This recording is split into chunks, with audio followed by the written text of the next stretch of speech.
Hai, bertemu lagi dengan saya Rizky Fatima Lasari, NIM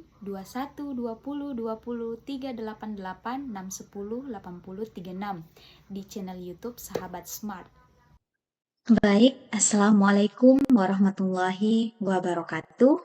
Alhamdulillahi Rabbil Alamin. Assalatu wassalamu ala asrofil anbiya'i wal mursalin Sayyidina Muhammad wa ala alihi wa sahbihi ajma'in amma ba'd. Puji syukur kita panjatkan atas kehadirat Allah Subhanahu wa Ta'ala, Tuhan semesta alam yang menguasai siang dan malam, yang Maha Pengasih lagi Maha Penyayang. Salawat serta salam kita haturkan kepada junjungan kita, Nabi besar Muhammad Sallallahu Alaihi Wasallam, kepada keluarganya, sahabatnya, dan orang-orang yang mengikuti irsyadnya hingga akhir zaman. Kali ini kita berjumpa lagi dan membahas tentang apa itu aplikasi pembelajaran Sevima Edling. Ini merupakan tugas dari mata kuliah Praktek Teknologi dan Media Pembelajaran PAI, yaitu dosen pengampu Bapak Dr. Usman, MAG. Kali ini kita akan membahas apa sih itu Edling.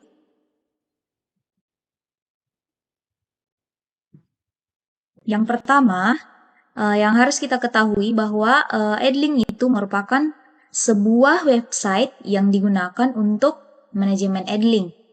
Tujuan utama penggunaannya adalah agar memudahkan dalam membuat dan mempelajari materi pembelajaran. Website Edling ini dapat diakses oleh pengguna yang memiliki username dan kata sandi yang telah didaftarkan terlebih dahulu. Modul ini bisa diakses oleh user tamu, dosen, mahasiswa, dan admin perguruan tinggi.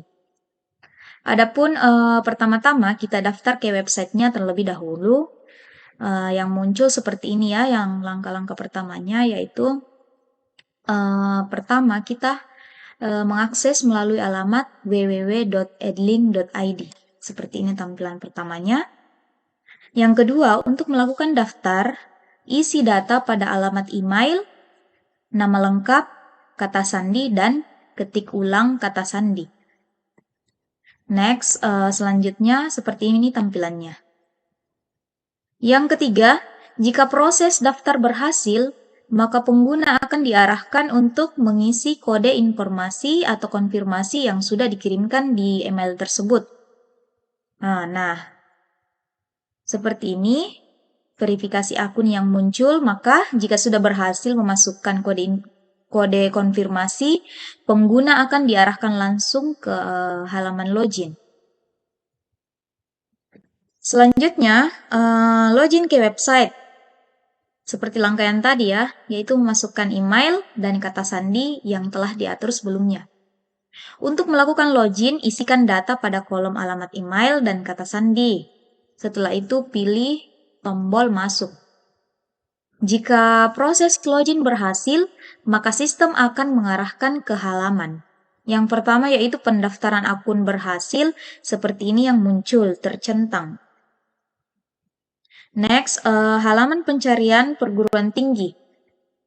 Jadi kita memasukkan di situ sesuai dengan perguruan tinggi. Yang ketiga, melengkapi profil pengguna yaitu dengan mengubah foto, memasukkan email, memberi nama, nomor HP, dan jenis kelamin. Jika halaman sukses, melengkapi profil pengguna. Seperti ini tampilannya. Setelah selesai melengkapi profil, klik tombol ke beranda. Kemudian akan tampil halaman utama website. Adapun jika kita lupa kata sandinya, dapat dilakukan dengan cara yang pertama, pilih lupa kata sandi pada halaman login, kemudian akan muncul halaman baru, seperti ini. Di halaman ini, pengguna akan diminta untuk memasukkan nama alamat email dan kirim. Seperti ini. Yang ketiga, kode atur ulang kata sandi akan dikirimkan di email pengguna. Jika sudah menerima email, masukkan kata sandi baru dan masukkan kode atur ulang yang telah dikirim sehingga kata sandi dapat diatur ulang. Jika tidak menerima email, klik kirim ulang. Adapun jika kita ingin mengganti kata sandi, yaitu yang pertama, setelah login dan masuk ke halaman beranda pada sisi kanan atas akan ada muncul ikon foto profil. Kemudian kita klik bagian profil. Yang kedua, masukkan inputan yang dibutuhkan seperti kata sandi lama, kata sandi baru, dan konfirmasi kata sandi baru. Seperti ini tampilannya, yaitu setelah sukses mengubah kata sandi akan mendapat notif password telah berubah. Pengguna dapat mencoba logout dan login kembali menggunakan kata sandi yang baru. Adapun cara mengelola menu beranda, yaitu halaman beranda digunakan untuk memonitoring beberapa informasi secara bersamaan pada sistem aplikasi. Berikut tampilan pada menu beranda. Seperti ini ya. Oke.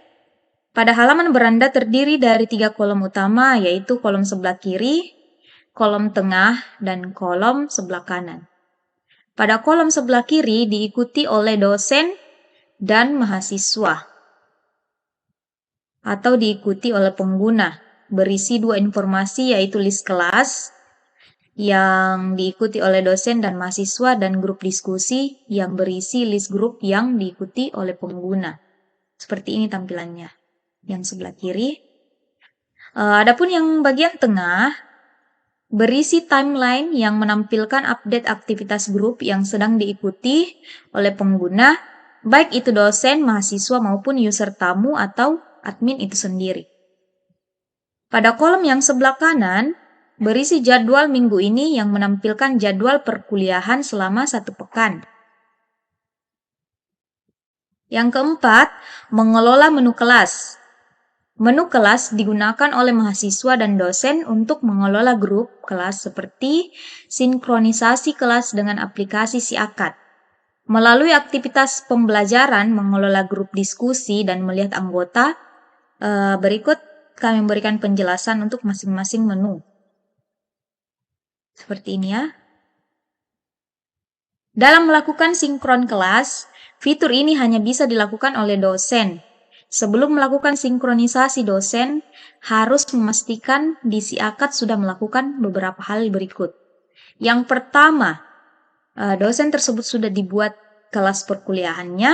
Yang kedua, sudah terisi jadwal perkuliahan hari dan jamnya. Yang ketiga, sudah terisi dosen pengajar di kelas tersebut. Dan yang keempat, minimal ada 1 rencana pertemuan di kelas tersebut. Seperti generate perkuliahan dan tambah pertemuan. Jika keempat hal di atas ada salah satu saja yang belum dilakukan, maka kelas tidak akan sinkron atau muncul di Edlink. Adapun detail kelasnya dalam Edlink yaitu menu aktivitas pembelajaran, menu diskusi, dan menu anggota. Pada detail kelas ini berisi informasi tentang kelas mulai dari nama, mata kuliah, nama kelas, dosen pengajar, dan periode akademik. Tampilannya bisa dilihat seperti di bawah ini. Ya. Selanjutnya, aktivitas pembelajaran. Pada menu ini, dosen dan mahasiswa dapat melihat semua sesi pembelajaran pada kelas yang diikuti. Setiap satu sesi ada beberapa materi, hanya dosen yang bisa menambah sesi dan materi, selain user dosen tidak bisa menambahkan sesi dan materi. Next, jika ingin membuat materi di dalam kelas, yaitu dalam satu materi pengguna bisa menambahkan topik materi, 1 video atau link YouTube, 1 dokumen dan catatan pendukung. Status bagikan harus diklik agar materi tersebut bisa diakses oleh anggota grup kelas, yaitu mahasiswa. Ya, selanjutnya membuat kuis. Jika ingin menambahkan kuis, langkah-langkahnya yaitu tambah materi, terus klik kuis, isikan topik kuis, tanggal dan waktu selesainya, kemudian simpan. Status bagikan ketika diklik akan langsung membuat waktu pengerjaan kuis berjalan sampai batas yang sudah ditentukan sebelumnya. Seperti ini tampilannya jika ingin membuat sebuah kuis. Keterangan menunya yaitu pertanyaan, yaitu from pengisian soal pertanyaan, gambar tautan, skor, tambah jawaban, dan simpan.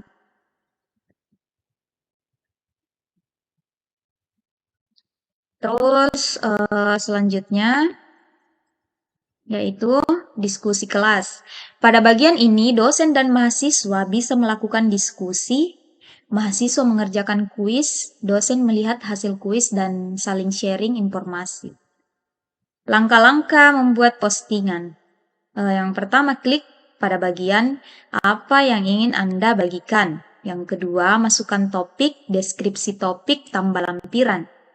Ada 3 jenis informasi yang bisa diposting lewat menu diskusi. Semua jenis informasi ini dapat ditambahkan lampiran berupa gambar, mengambil langsung dari kamera, gambar dari galeri, atau dokumen. Berikut ini jenis-jenisnya, yaitu informasi untuk memberikan informasi umum, survei untuk menjaring aspirasi anggota di grup. Ada 2 jenis survei ya yang disediakan oleh Edlink, yaitu survei dengan 1 jawaban atau bisa lebih dari 1 jawaban. Adapun di dalam aplikasi Edlink ini kita dapat melihat anggota kelas kita. Contohnya menu yang berisi list anggota yang ada di kelas tersebut berikut beserta nama dan NIM-nya. Seperti ini tampilannya. Adapun cara mengelola menu grup diskusi yaitu menu grup diskusi ini terdiri dari 2 hal, yaitu grup diskusi yang dikelola dan grup yang diikuti. Tampilannya seperti di bawah ini. Ini yang dikelola dan ini yang diikuti ya. Adapun cara membuat grup diskusi, yang pertama, grup diskusi bisa dibuat oleh semua user, baik itu tamu, admin, dosen, mahasiswa, maupun siapa. Yang pertama, grup publik bisa dilihat oleh semua orang di pencarian grup, dan ketika pengguna Edlink yang lainnya gabung ke grup publik tidak membutuhkan persetujuan atau pengelola grup. Yang kedua, grup private, yaitu hanya bisa ditambahkan oleh pengguna lain yang memiliki PIN atau kode grup, dan ketika gabung harus meminta persetujuan pengelola grup terlebih dahulu. Cara gabung ke grup diskusi yaitu ada menu yang terdapat pada menu gabung, yaitu menggunakan gabung menggunakan PIN atau gabung yang tertunda. Selanjutnya, melihat notifikasi aplikasi, yaitu yang pertama, notifikasi posting di grup diskusi yang pengguna diikuti. Yang kedua, notifikasi posting di menu diskusi kelas dan permintaan gabung grup yang dikelola oleh pengguna.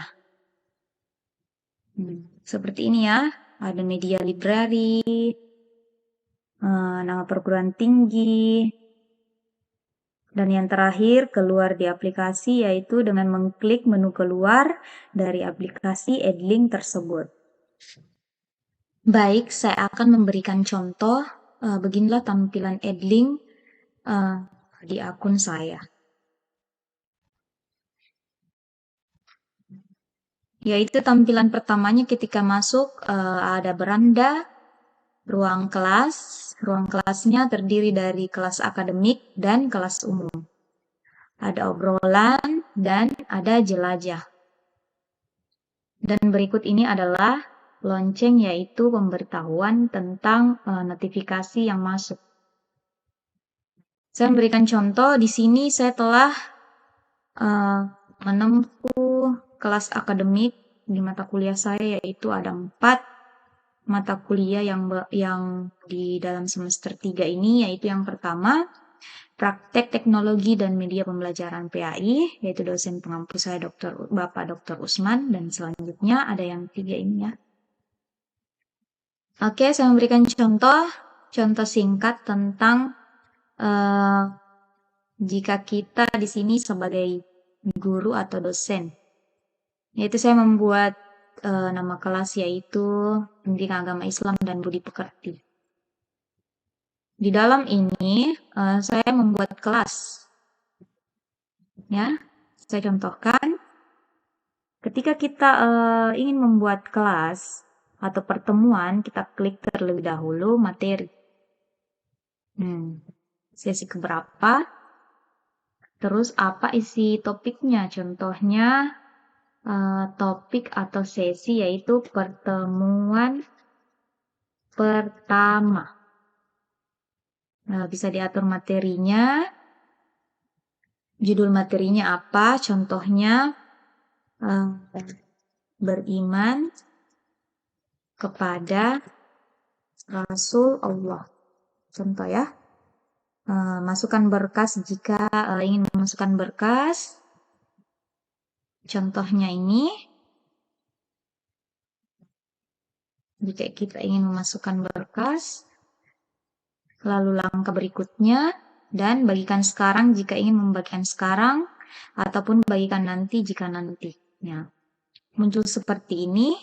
Dan ini dapat dilihat oleh user, mahasiswa, dosen yang kita setujui akunnya.